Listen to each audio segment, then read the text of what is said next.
a 5th pick Warlock is kind of weird, but this guy's a huge team fight hero. I think he's going to secure your lanes relatively well. LC is always kind of tough to shove out, but I think it's just like this big team fight hero that there is not going to be a whole lot of towers taken by Team Empire. And again, so they'll kind of fall back on the high ground defense most likely. Yeah. And I don't think Team Empire, I wouldn't feel good. I wouldn't feel particularly good just because you're like Sniper, Troll, Legion Commander, all these heroes need farm. But at the same time, if you look at IGV's lineup, they're going to be pushing these towers. They're like the Beastmaster is actually super threatening in that regard. I really like this adaptation of IGV to start picking up this Beastmaster. I was super hesitant about it at first when people were picking up because I thought it was just too slow for offlaners. But this patch, we are going in slower directions. We are going in more mid to late game focus. We're talking about heroes that scale, and Beastmaster, he fits this, right? He doesn't get his Blink Dagger like Slardar or Centaur at 15 minutes and start playing Impact, but that's okay. You just change your playstyle a little bit. Yeah, and it's shown a growth in the team, a willingness to experiment, see new things. You love to have that happen throughout the course of a tournament. Maybe they played some scrims or something against an NP and they found a little bit of value there. Maybe they just saw the games and saw the potential of this hero. Certainly in a patch that's so dependent upon team fight, that vision advantage that you're going to gain by virtue of a Beastmaster is incredibly valuable. And, well, right off the bat, it's going to be Miposhka just running at Paparazzi and making his life hell. And I really like this response as well, because time and again, it's been that Invoker who's been causing the issues. Take him out of the game. Make his life hell. This is a great answer. Yep, Miposhka's reprising his role as a Monkey King. Basically, you just kind of sit there and no one can really challenge you, and you could just kind of laugh to yourself. Like, this is the enjoyable part of playing Ogre Magi. Okay. It's kind of like Lich. You have to really relish that the enemy team hates you.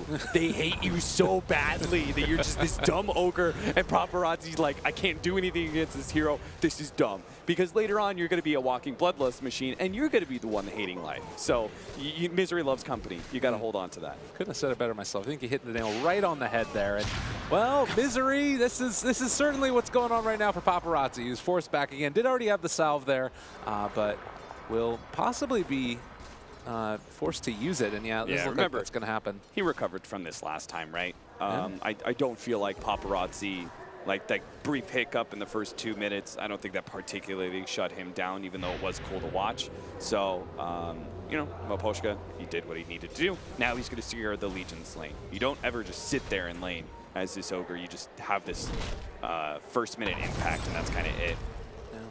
So another thing here is we have dogfights. Both of these players are kind of on a different role than we saw them play last time, as it does look like Super is going to rotate in and help secure and force the Ogre Magi back. But they're on less playmaking heroes, and that kind of puts the onus, I feel like, on the rest of their two teams to make things happen. King R on the Rubik, and maybe as well that Vengeful Spirit.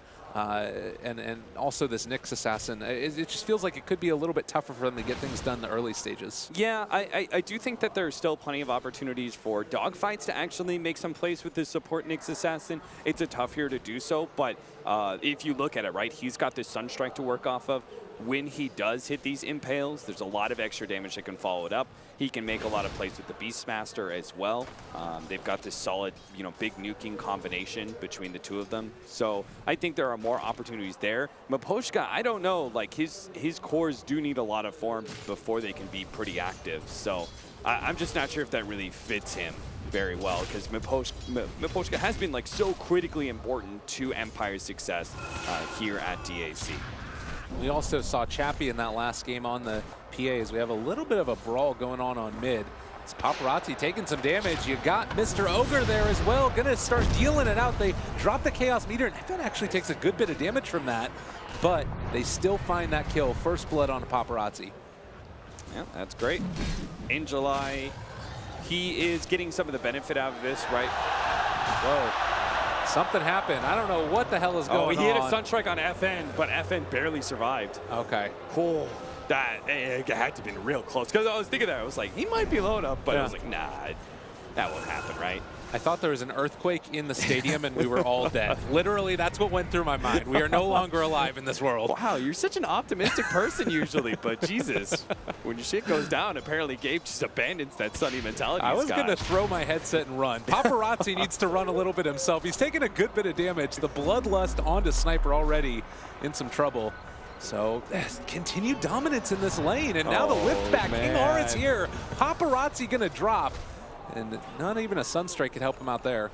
Yeah, they don't have like the same kind of rotating hero they did last time, right? It was Earth Spirit. He shut down the Centaur as much as he could, and then he rotated around 2 or 3 minutes. What's a Nyx Assassin really gonna do for you? Not very much. His movement is very telegraphed in that regard. It's not gonna get a surprise jump onto the Sniper or anything like that. So this, unfortunately, there is no counterbalance like there was previous times. You know, Empire just identifying that they do need to play pretty active in the laning phase. I think they need to win this laning phase pretty hard because they've got the right heroes to do it. Sniper and Troll, lane dominators themselves. Legion Commander also has this kind of passive influence in the laning phase that she can always do better than most. So, and then the supports just need to shut down Paparazzi. So I think this is great. They're setting up really well. IGV's timing is going to be more around 10-15 minutes. When they could start making these big single target pickoffs plays. I mean, that's definitely true, but I'm just looking at the CS difference, and you've got 8 and 5 on the Invoker versus 27 and 18. Like, does that slow down the timing any further, or does it not really matter because Invoker's just a Sunstrike machine anyways? Yeah, he's kind of like a Sunstrike machine anyways. He'll make that comeback through the pickoff plays, but what I like about this is the Empire, they've already made the kind of read, I think, in game 1, what they need to do against these situations, right? If they can just group up a little bit more, play around each other quite a bit, don't try and split up too much, I really think they can stop IGV and they're that window where they could really make the comeback. Well, there's a deep ward dropped as well by the Rubik over there by the tier 1 tower in the top lane, maybe signaling where Empire want to make that first aggressive movement. And Chappie, meanwhile, will move over towards the 6-minute rune spot, take down a couple of boars. Do you, in your eyes, is it the top offlane tower that you try and prioritize and you bring in another hero for that, or just sort of passively break it down with the Troll? Just passively break it down with the Troll. You want to make, because the problem is last time when we were talking about the Team Empire and how they played that 5 minutes, they had a Centaur, right? Centaur doesn't need like an amazing amount of farm. They could just kind of play around their Invoker, and that was fine.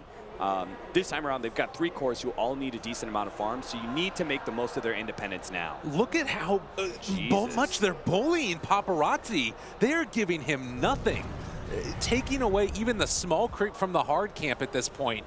Empire, they are showing so much hate. That's a lot of hate. I mean, Paparazzi and Invoker, I could see exactly why they're doing that. It does lose them a little bit of space, I guess, at bottom lane. But Legion Commander had the TP, so he TPs right back as the lane pushes in. Nothing major loss for Empire, just an opportunity to catch an Invoker, I guess. I really like this response, too. It's like, if you're going to win with somebody else. You're not going to beat us with the same thing twice in a row. So Empire showing their hand as to what they want to accomplish. That being said, it's also Cicada, who on this Vengeful Spirit has been able to get a good amount of farm. Is he somebody that can kind of make a little bit of space for that Invoker over the next couple of minutes? Yeah, absolutely. It's like, that's like one of the most aggressive carries out there that you can pick up, right? The Vengeful Spirit, you don't have much of a late game window at all. You almost always need to be head as a Vengeful Spirit core. Otherwise, you're simply too squishy, right? You're just susceptible to being bursted down. So you're going to need to bully down towers, that's for sure. Kind of similar to a Terrorblade. You need to be super active in that regard. Move around the map. It's a hero that feels kind of hard to fight into as well. There are a lot of similarities there. What is Ghostic doing? He's just refusing to let Paparazzi do anything. If he actually catches the duel and Sniper pushes forward into the mid tower, he can actually make a potential assassinate play with the duel, but doesn't look like they'll catch him yet. Maybe here. Oh my God, they're gonna dive. They are getting set up for this one. Oh yeah, cut down the tree, get the movement speed. Chase forward, assassinate is going to fly out so close. He does end up dying. Cool. Well, another pickup there. The crowd silenced, as too was that Invoker. They are just completely dominating in this early stage, this Invoker. There's the Cicada move by the Vengeful Spirit. Good play. They cannot afford to lose their mid tower early like this, though. Invoker's coming back in. They're ready. They're here with 4 heroes, no way. canceling the TP and now going to duel the Nyx Assassin. Empire bring 4.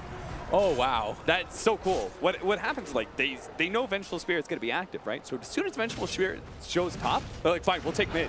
But Yeah. what are you going to do about it? You can't rotate a Beastmaster. Beastmaster doesn't really accomplish that. And especially as Vengeful Spirit's your active core at this point in time, he can't be there at the team fight because he went top. Well, you have to give up mid. And that, again, just shuts Paparazzi out. And it claims a much more important tower in the game.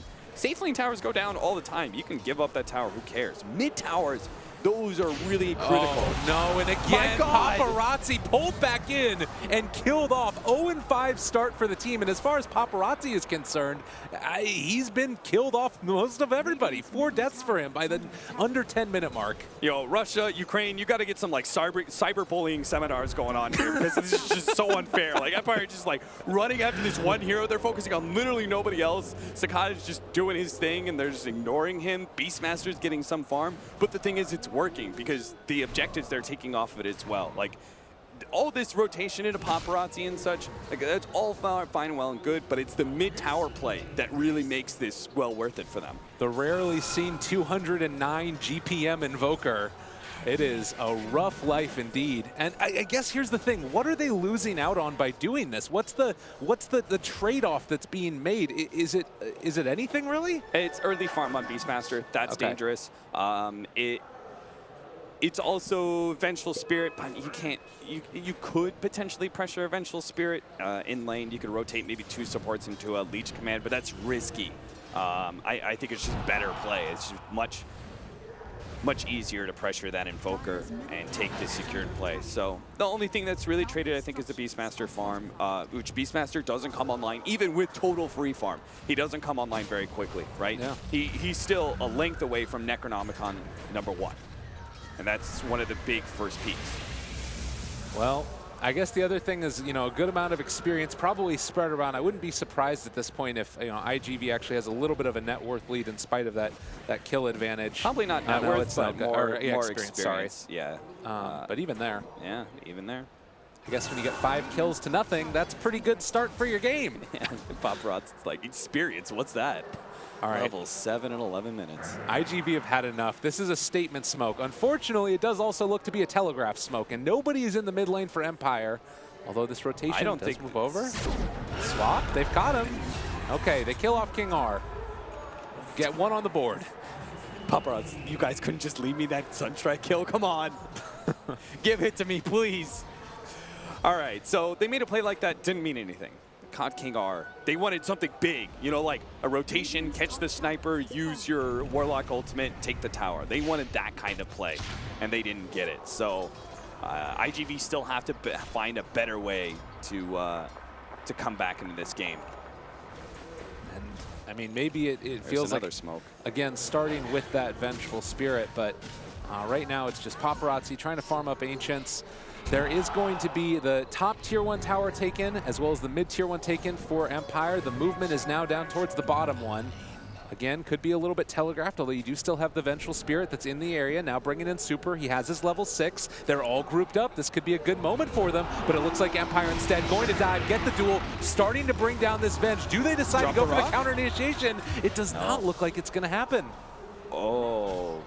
And now Super, he might end up dropping himself. They're going to be able to dive under the tower. Now, are there any TP rotations to try and save this? It doesn't look like it's going to happen. Super is going to die as well. Empire, with the dominant start, are going to take down all the tier 1 towers by about the 13-minute mark. Again, Empire is saying, you can't rotate. Like, you just can't. Beastmaster's not a rotating core. Invoker, not a rotating core. Nyx Assassin can't do enough. So, at the end of the day, oh, good pick. Yeah, they'll find 1, but they've lost all their tier 1 towers.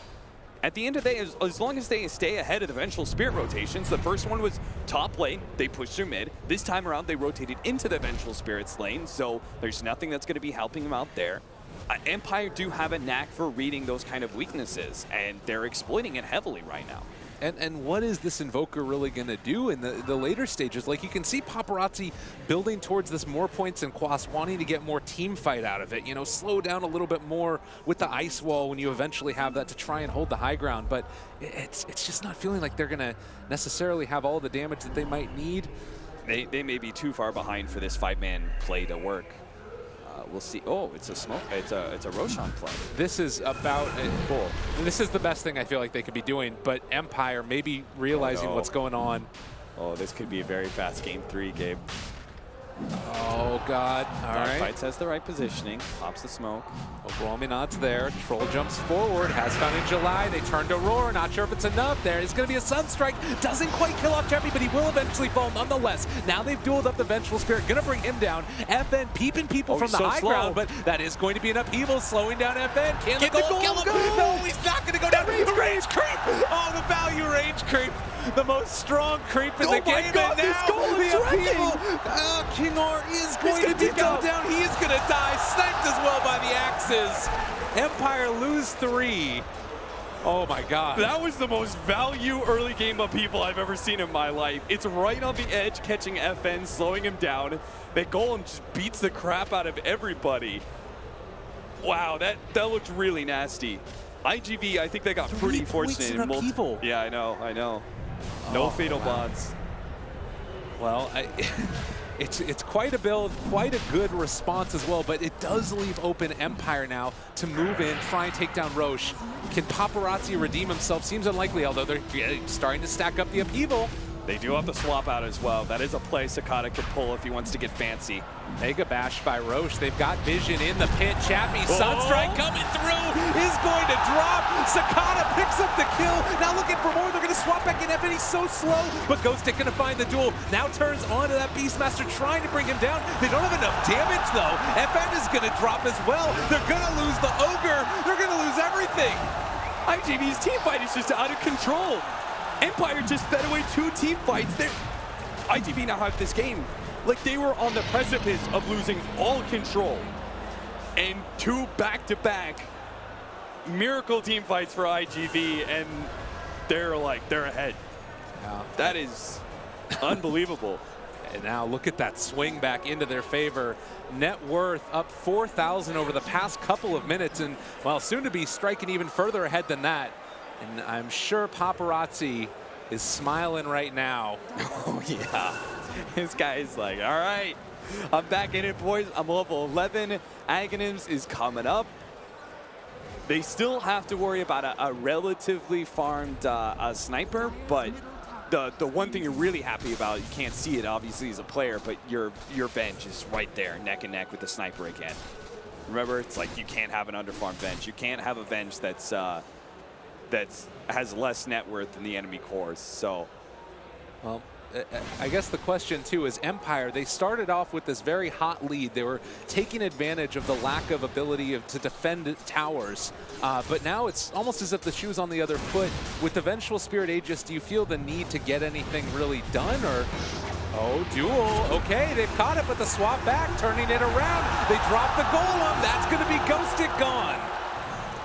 IGV are wise to your plays now. Empire, they're just like, stick it together. They're like, okay, they're going to make these kind of individual plays. I think Empire needs to slow down the game now. I think they're a little bit tilting. I think they're just running things out of control here. Yeah. They are going to lose some towers off of this, right? It's an Aegis. Utilize this. Vengeful Spirit is naturally a good pusher anyway. What Empire want to do is read these pushes and try and get the pickoffs on the other side of the map. Or, I think they do see 2 heroes. Well, the other Invoker's mid.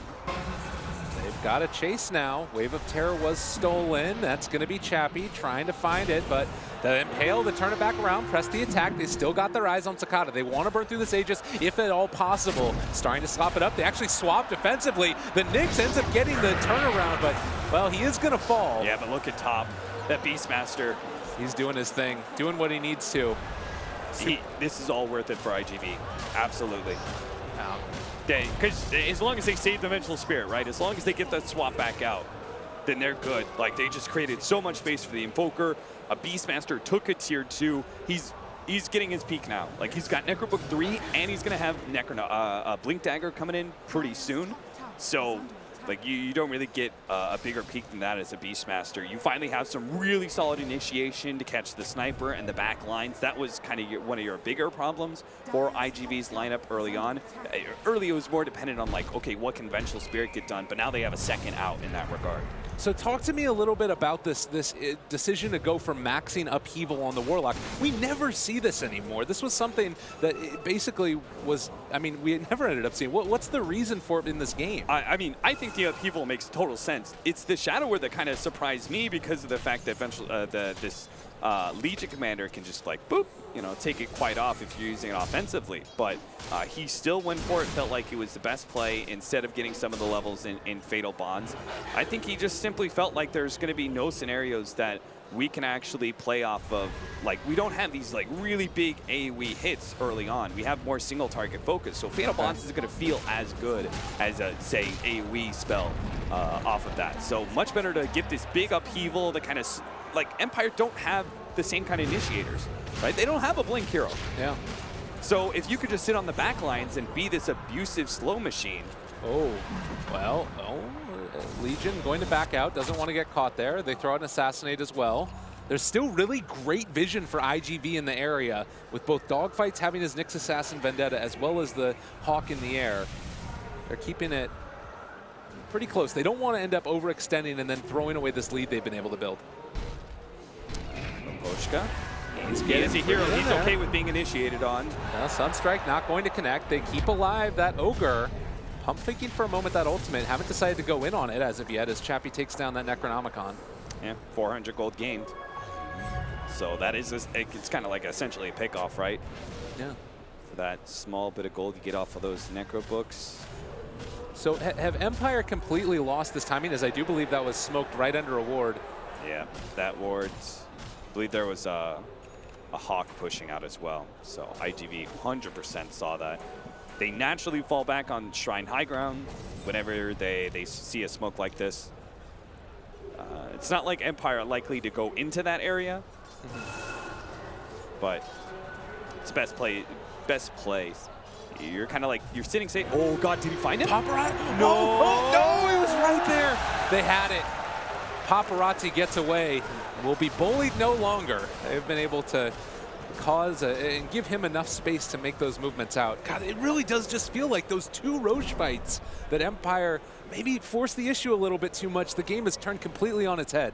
Yeah, it certainly has. Now we go back to what our original kind of idea was for this game, in which case Empire, they're going to have to play it a bit slower, more focused on their high ground defense. It was their fantastic early laning phase and the rotations they made that gave them a bigger window in the early to mid game that actually surprised me. But now we're probably going to go back to that IGV. Just look to control the map as much as possible now and limit, because there are 3 farmers on the side of Empire.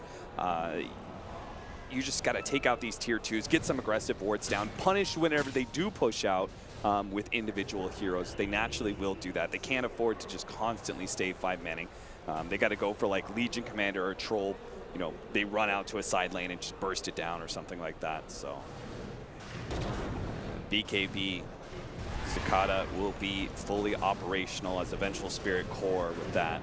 Yeah, and you saw the mechanism as well completed. What's the talent? 8 plus? 8 plus all stats. That's kind of okay, yeah, sure. It's a nice little upgrade as well.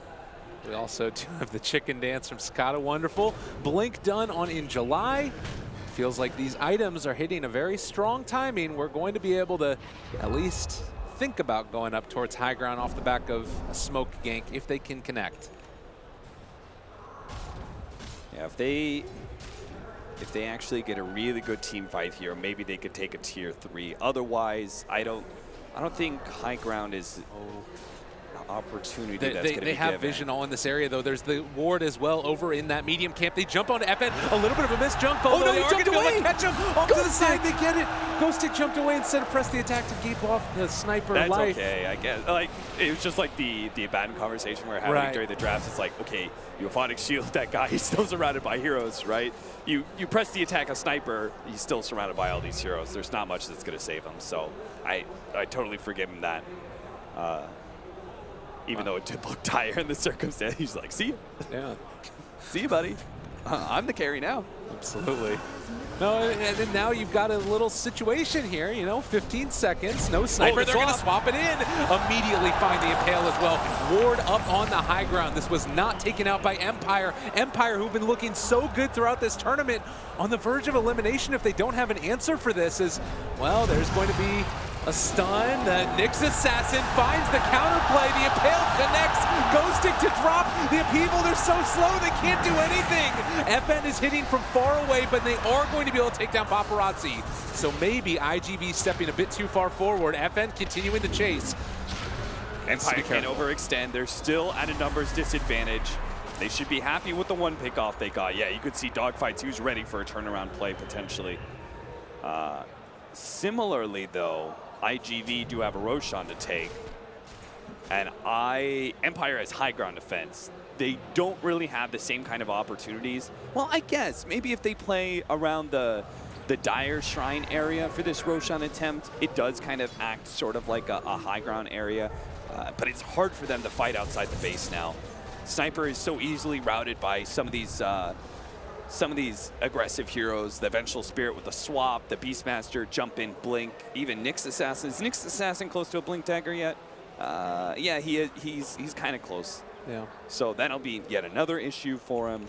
I mean, I think about that instance as well. You spike Carapace, the Shrapnel, and then immediately jump the Sniper with the Pale. Could be a little bit tough with taking the damage instances, obviously, but there might be a way. Might be yeah, absolutely. You got to time it right. Yeah. You know, walk into the Shrapnel with spiked and then immediately blink forward. See what you can do. There's going to be a Sunstrike on top of that. Oh, they scanned it. Dire scanned it. They know. Dogfights is there. He broke the smoke. They don't have the counter vision. They're in trouble now. Ghostic going to be the first to drop most likely. Well, they're able to turn back around. That is going to be Ghostic down. On the other side, they roared up, but the Tornado actually lives up on FN, and that means that he's going to be able to jump out of here. TP's out, but the Cold Snap is there. He's going to drop. And that is 3 dead for Empire. The path is clear for Roshan. IGV taking command of this game even further. IGV they just got it together really quickly, you know? Like, it was such an awkward laning phase for them. The static laning phase wasn't good because the heroes are naturally better for Empire. The rotations were going so badly. Paparazzi was just kind of like completely shut out, but they just kept calm, and then they just flipped the entire script of this game with those 2 Roshan fights. Now they continue to be ahead of Empire, reading all their movements. They're gonna go high ground again. Opportunity to take tier 3. They have to do this though. They have to like kind of chip away at it. They can't overcommit to these high ground defenses because Empire, this is one of the areas they're most formidable with this lineup. Sniper, Troll, hard heroes to break. So better take the tier 3 back up and Shrine. Be happy with the control that you have in this game. Don't throw it away in trying to overreach. Yeah, very disciplined play again by IGV, something that's been a hallmark of theirs throughout this tournament. And it's continuing to be that case here in this most important game they've played yet, for sure. So Age is still there on the Vengeful Spirit. We talked about 3 farming heroes that are quite capable of scaling into the late game on Empire's team. Do you think that if they do just allow them to statically farm, if IGV don't shut down the map, Empire can farm their way back into this, or what's your read on that? Yeah, I do think that absolutely could happen, right? If IGV don't control the map well enough, Empire could just farm, and high ground gets tougher and tougher. But I don't think that's what will happen. I think IGV, they're smart enough. They're not going to give Empire too many ways to be able to farm out the map. Empire naturally going to be scared anyway, so they're going to play around each other pretty heavily. Miposhka is, you know, kind of playing fearless, but he's an ogre. You know, it's like, if I die, whatever. Yeah. He's trying to push out a lane and create areas where Empire feel comfortable farming, which is, for example, right now, they're trying to farm a little bit of Dire jungle. And I mean, with Blink and Necronomicon, Sunstrike, if Beastmaster finds anybody, they're dead. Yeah. You can just pop anybody. And they don't have a saving mechanism outside of press the attack, so Ghostic's got to be really on the mark there. And even then, he may not be enough, right? They get one stun from the Primal Roar, but Venge is always following that up with a Magic Missile. This could be the way towards it, though. Oh, Dogfights comes in as well. The smoke was broken onto 3. They're all lined up, and Pale only connects onto 1. They are going to steal the Spike Carapace, turn it back against them. The swap back in onto the, well, Legion Commander is going to get caught out there. Also, King R in trouble, as it does look like he's going to be able to walk away for the moment. Pop the tree as well, but Dogfights is having none of it. Cute play, cute play. So they did drop the Chaotic Offering in that fight. So no Warlock ulti, I do believe. They do still have the Golem. They may just try and use that Golem to take a melee Rax. Troll just picked up a DD. With Necronomicon, it drops really quickly, and they don't have to commit very much either. All right, Troll has a DD. He went out to the lane and picked that one up, but I'm not sure if it's going to end up mattering if he just gets bursted here. And, well, immediately taken off as well. Played safe. Necronomicon, Golems, and an Alacrity Vengeful Spirit as well. It's super hard. I'm so impressed. Look at Paparazzi. After the start that this guy had, 17,000 net worth, top of the charts, has his Ags, has a Lincoln Sphere, he's got Midas Blink, everything that you could possibly need. Have we seen any mid lane hero get shut down that hard throughout this tournament? I don't think so. I'm not sure. I don't think we have. Paparazzi got a real special treatment there from Empire. He has recovered nicely. This is why we talk up this guy so much, because he seems to be such a strong young talent. Right. Well, and I think that some of it also has to do with his team giving him that help as well, I would imagine. But oh yeah, absolutely. I mean, he had his impact in that Roshan fight, right? Where he had that Meteor and everything else, but you don't win that team fight without the rest of IGV making some really strong plays. Little Super, he had his moment. So, still a very tense moment. It definitely feels as if IGV are the ones that are in charge, but we've talked time and again about the high ground defense. You have the BKB now done as well on that sniper. Troll just got a 40 damage talent. Problem is like, how do you challenge? Oh, well, blink away. Okay, that's a decent start. Rubik has Magic Missile as well. Snipers, he's actually really difficult to play this high ground defending. Now that you have level 18 on Vengeful Spirit, he swaps you. If you attack the Cicada, he swaps you back. This tower already so low. IGV are there. They dropped the Ice Wall as well, and they can't really chase. Empire's stuck in their base.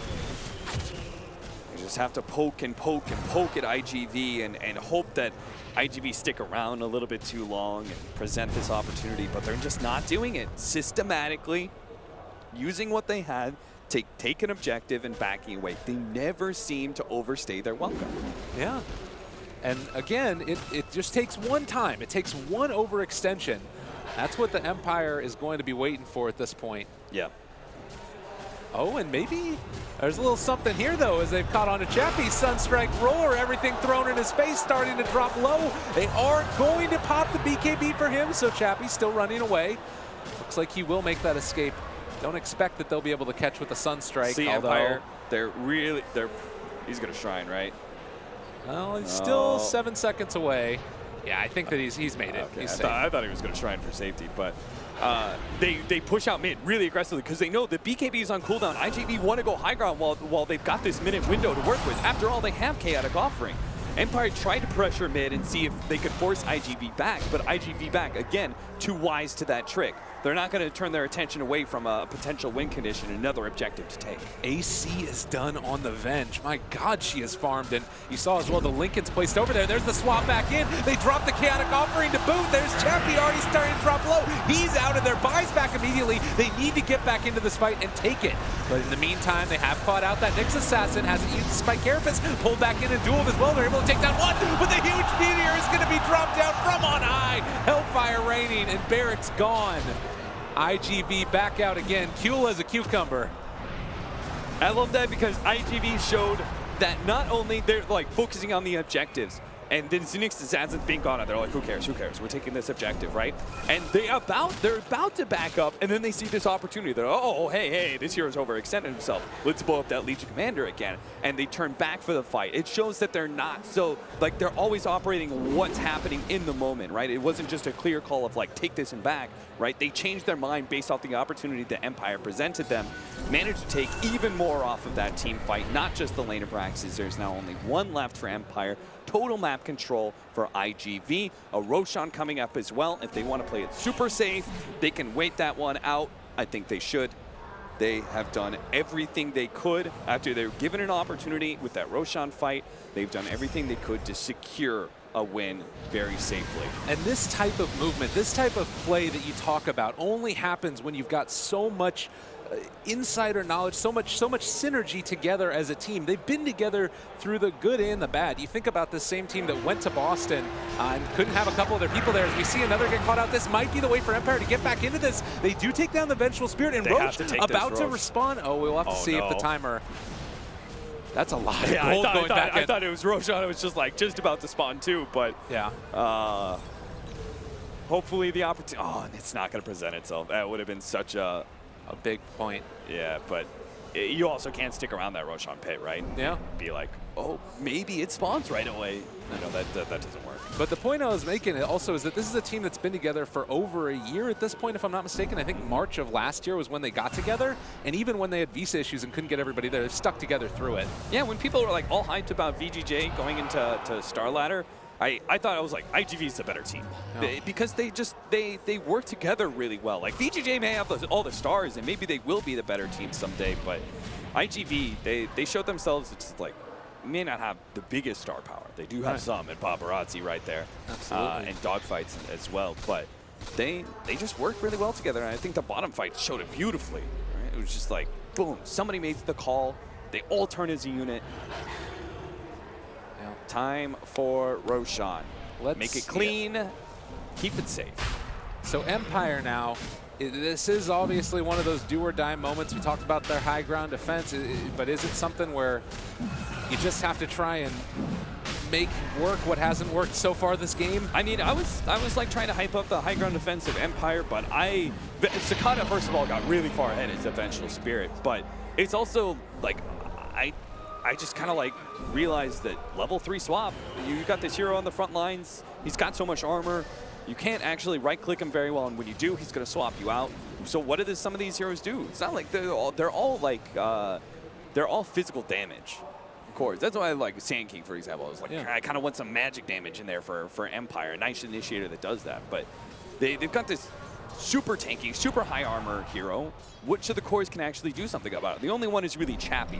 Chappie's the only one because when he gets swapped, he can maybe, just maybe survive because he'll get a save from Ghost Stick and then he'll pop his BKB. He's the only one that can kind of challenge Sakata when he goes into high ground, but it's still like Sakata's just going to right click the tier 3 until he's a little bit low. Well, they've caught him. Swap back in. Roar as well. Out of mana, out of time. Right click near to death. They drop down the Chaotic Offering. Ghost Stick has fallen oh so low, and now they're going to be able to take more. Paparazzi, they bullied him early. Now he's taken over this game. Rubik buys back. And soon to have their eyes on the prize. IGV looking quite strong. They kill it off. Triple kill for Sakata. Maybe you want some too. Get over here. IGV is going to take down Empire and move on to this tournament. And you can hear the